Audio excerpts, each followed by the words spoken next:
और रणनीति में भी आत्मविश्वास।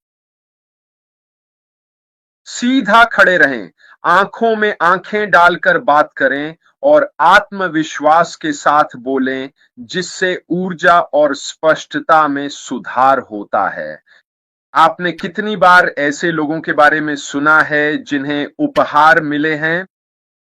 हम यहाँ क्रिसमस ट्री और उसके नीचे लिपटे हुए तोहफों की बात नहीं कर रहे हैं, बल्कि उन खास लोगों की बात कर रहे हैं जो भीड़ भरे कमरे में प्रवेश करते हैं। उनके चारों ओर एक अलग सा आभामंडल होता है। उनके पास वह उपस्थिति होती है और वह आती है सीधे खड़े रहने, मजबूत होने और उस आत्मविश्वास से। यह घमंड नहीं है, लेकिन निश्चित रूप से उनके अंदर आत्मविश्वास होता है। आत्मविश्वास और घमंड के बीच बहुत बड़ा अंतर होता है। लोग स्वाभाविक रूप से आकर्षित हो जाते हैं। वे मजबूत और आत्मविश्वासी लोगों की ओर खींचते हैं। दुनिया का यही तरीका है, दुर्भाग्यवश। यह ऊर्जा और स्पष्टता को बेहतर बनाने में मदद करता है। विशेषज्ञता निच अथॉरिटी भी एक बेहतरीन रणनीति है। हर चीज बनने की कोशिश मत करो।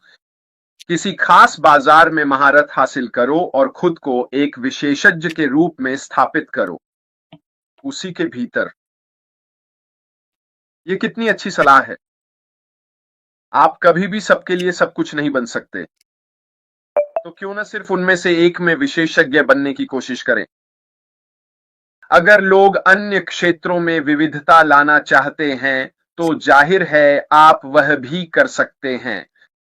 लेकिन अगर आप उस एक चीज में विशेषज्ञ हैं जिसकी किसी को जरूरत है, तो वे किसके पास जाएंगे?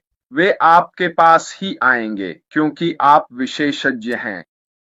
तो एक बार फिर खुद को किसी विशेष बाजार में विशेषज्ञ बनाने के लिए कुछ करने की कोशिश करें। गुणवत्ता पर ध्यान केंद्रित करें, कई चीजों में नहीं, बल्कि एक चीज में उत्कृष्टता प्राप्त करें और उस एक क्षेत्र में श्रेष्ठ गुणवत्ता के लिए अपनी प्रतिष्ठा बनाएं। और जाहिर है, एक मजबूत टीम, बिल्कुल। और संस्कृति। विश्वास बनाएं, सहयोग को बढ़ावा दें और अपने लोगों को प्रेरित करें, अपना वही विजन दूसरों के साथ साझा करके जो आपके पास है। तो ये कुछ मुख्य कदम हैं जो आपको उठाने चाहिए ताकि आप मजबूती से और गर्व के साथ खड़े रह सकें। अपने मूल्यों को विकसित करें और चाहे वे कुछ भी हों, उन पर टिके रहें। आपका जो भी मुख्य मूल्य है, उस पर अडिग रहें, डगमगाएं नहीं। कुछ भी हो जाए, यही आपकी मूल मूल्य है। इसे सिर्फ किसी और के साथ मेल खाने के लिए मत बदलें। आप वही हैं जो आप हैं और आपके मूल्य वही हैं जो आपके मूल्य हैं। किसी और को यह बदलने की कोशिश न करने दें कि वह क्या है। अपनी पहचान करें और अपने क्षेत्र में प्रभुत्व स्थापित करें। हमने कितनी बार कहा है, अपनी लेन में रहो, ऐसी तमाम बातें। मेरे लिए, मुझे अपनी ताकतें पता हैं जब मैं लाइव करता हूं, जैसे कि मैं अभी कर रहा हूं। मुझे पता है कि जब मैं प्रस्तुति देता हूं तो मैं किस में अच्छा हूं, ऐसा मुझे लगता है। मुझे वे क्षेत्र पता हैं जिनसे मैं जुड़ा रहता हूं, क्योंकि जब मैं कुछ खास चीजें करता हूं तो सब कुछ आसानी से बहता है। मुझे यह सीखना पड़ा है। यह मेरे लिए स्वाभाविक नहीं था, जैसा कि आप अच्छी तरह जानते हैं। मेरा पेशा शेफ का है, आप जानते हैं। अगर आप मुझे रसोई में रख दें, तो मुझे बहुत बहुत आत्मविश्वास महसूस होता है कि मैं रसोई में आसानी से काम कर सकता हूं, खाना बना सकता हूं और बाकी सब कुछ कर सकता हूं, क्योंकि मैं ये लगभग 50 सालों से कर रहा हूं। बहुत लंबा समय हो गया, 45 साल, जब से मैं 17 साल का था। लेकिन कैमरे के सामने जाना, यूट्यूब करना और एक प्रस्तुतकर्ता बनने की कला सीखना, यह एक नया क्षेत्र था जिसे मुझे सीखना पड़ा। लेकिन हम सब यह कर सकते हैं। हम सब उस क्षेत्र को सीख सकते हैं अगर हम समय लगाकर रिसर्च करें, अभ्यास करें, और फिर लोग आपके पास आने लगते हैं, लेकिन आप उस क्षेत्र में प्रभुत्व स्थापित कर लेते हैं। हर दिन आत्मविश्वासी बॉडी लैंग्वेज का अभ्यास करें। ऐसे व्यक्ति बने जिसे दूसरे लोग वास्तव में देख सकें, एक प्रेरणादायक उदाहरण के रूप में। कुछ लोगों को आत्मविश्वास के साथ संघर्ष करना पड़ता है। मैं इसे स्वीकार करता हूं। मैं मानता हूं कि हर किसी के पास आत्मविश्वास नहीं होता और इसके कई कारण हो सकते हैं। हो सकता है यह उनकी परवरिश हो सकता है यह उनकी अपनी प्रकृति हो, या फिर उनके जीवन में घटी घटनाओं ने उन्हें कम आत्मविश्वासी बना दिया हो।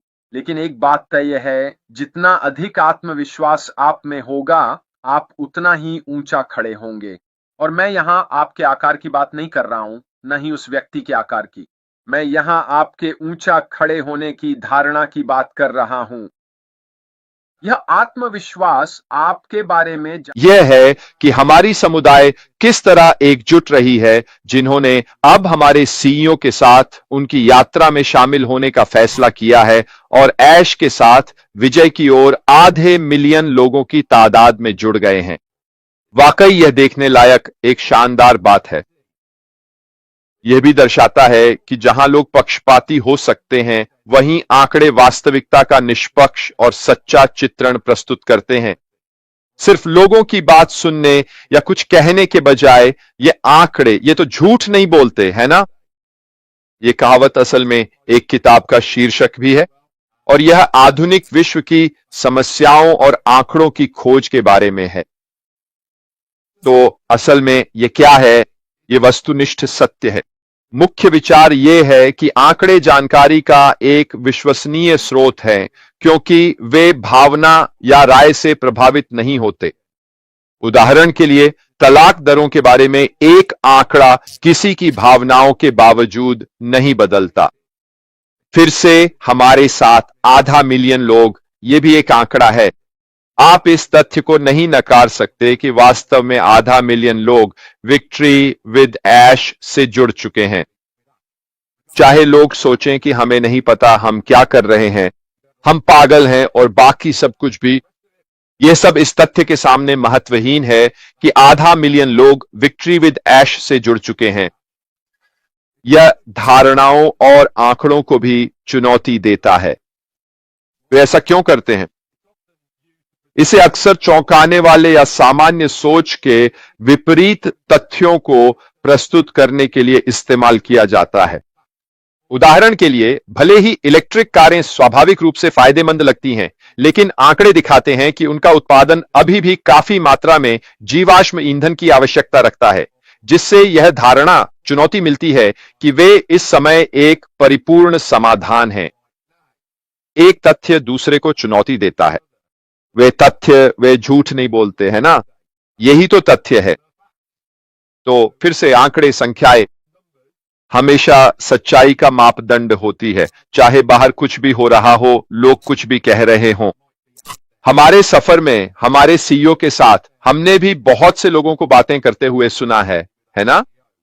और फिर से हमारे सीईओ से यह जानकारी मिलना वाकई हमें यह आत्मविश्वास देता है कि हम सही जगह पर सही लोगों के बीच हैं। फिर से योग्य, सभी लोग ऐश के साथ जीत में शामिल हो रहे हैं।